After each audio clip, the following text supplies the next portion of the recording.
प्रधानमंत्री नरेंद्र मोदी की पहली बिहार यात्रा के दूसरे दिन और दूसरी यात्रा के 2 दिन पहले आरजेडी नेता तेजस्वी यादव ने पटना में बड़ी रैली की।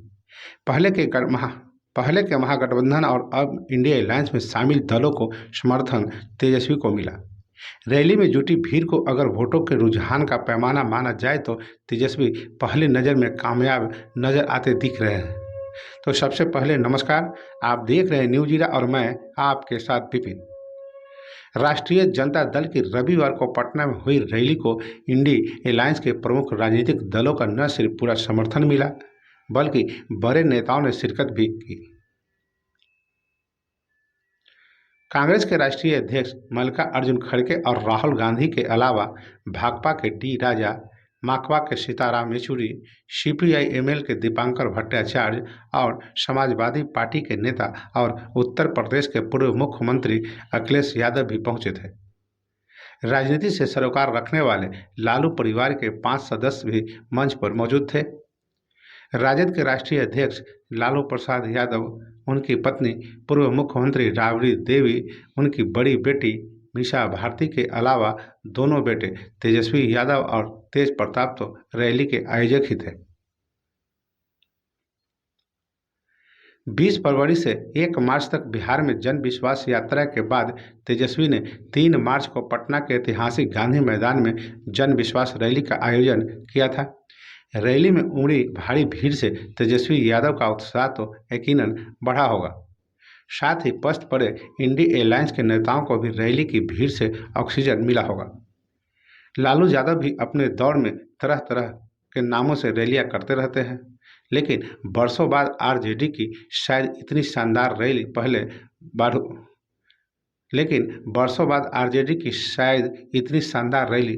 बार हुई है।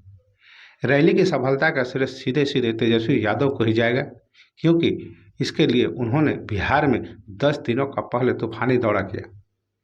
रैली उन्हीं की योजना परिकल्पना थी। चुनावी रणनीतिकार प्रशांत किशोर रैली में आए लोगों को भारे की भीड़ बताते हैं। ऐसा होता भी है, इसलिए प्रशांत के आकलन को एक बार की खारिज नहीं किया जा सकता। पर राजनीतिक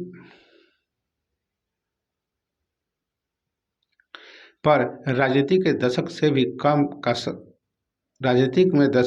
कम का सफर तय करने वाले तेजस्वी इतनी भीड़ अगर अपने दम पर जुटा पाए तो इसे कमतर आंकने की भी बात बेमानी लगती है। रैली को मंच पर मौजूद तमाम नेताओं ने संबोधित किया।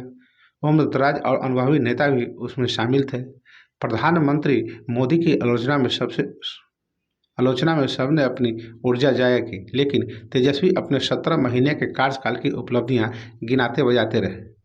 जनता का आशीर्वाद मिलने पर बिहार में रोजगार की भरमार के सपने दिखाते रहे। नीतीश कुमार के महागठबंधन से अलग होने पर उन्होंने तो तंज किया, लेकिन शब्दों की मर्यादा का पूरा ख्याल रखा।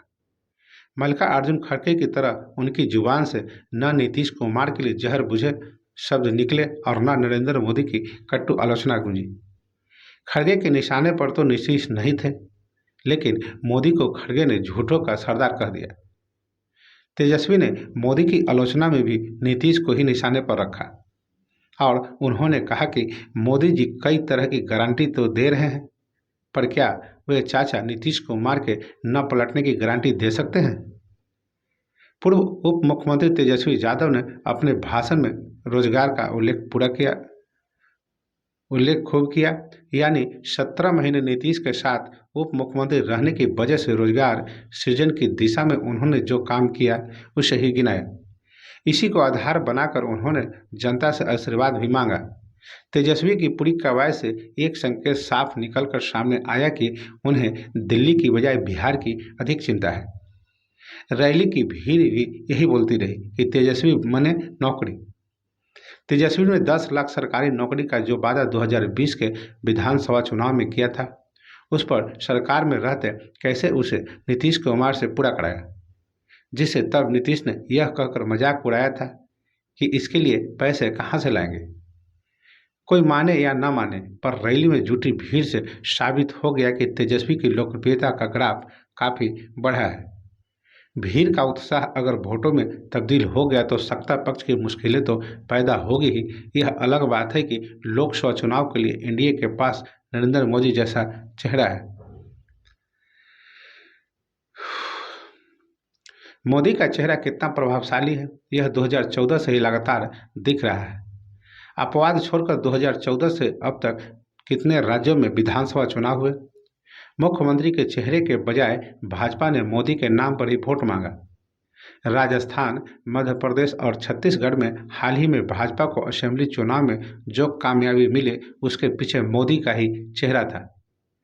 बिहार में अगले साल विधानसभा का भी चुनाव होना है, इसलिए अप्रैल में होने वाले लोकसभा चुनाव को उसका पूर्वाभ्यास माना जा सकता है। 2019 में बिहार की 40 में से 39 सीटें एनडीए ने नरेंद्र मोदी के नाम पर जीत ली। हालांकि साल भर बाद यानी 2020 के असेंबली चुनाव में उस तरह की उत्साहजनक कामयाबी एनडीए को नहीं मिली। हाँ, सरकार बनने का बहुमत जरूर मिल गया था। तब तेजस्वी के महागठबंधन की उपलब्धि भी कम नहीं थी। अपनी मेहनत से महागठबंधन ने 110 सीटें जीत ली थी। महज 12 से 13 विधायकों की कमी से वे सरकार बनाने से चूक गए। बाद में अपने कौशल से तेजस्वी ने एआईएमआईएम के 4 विधायक झटक महागठबंधन विधायकों की संख्या 114 तक पहुंचा दी। हालांकि कांग्रेस और आरजेडी के 7 विधायकों ने हाल ही में पाला बदल लिया है। खैर, तेजस्वी ने नौकरी के मामले में जो लकीरें खींची है उससे तो यही लगता है कि अब बिहार की चुनावी लड़ाई इसके ही इर्द गिर्द घूमेगी। ऐसा हुआ तो तेजस्वी की तपस्या रंग ला सकती है। तो बस अभी के लिए इतना ही। अब हमें आज्ञा दीजिए। नमस्कार।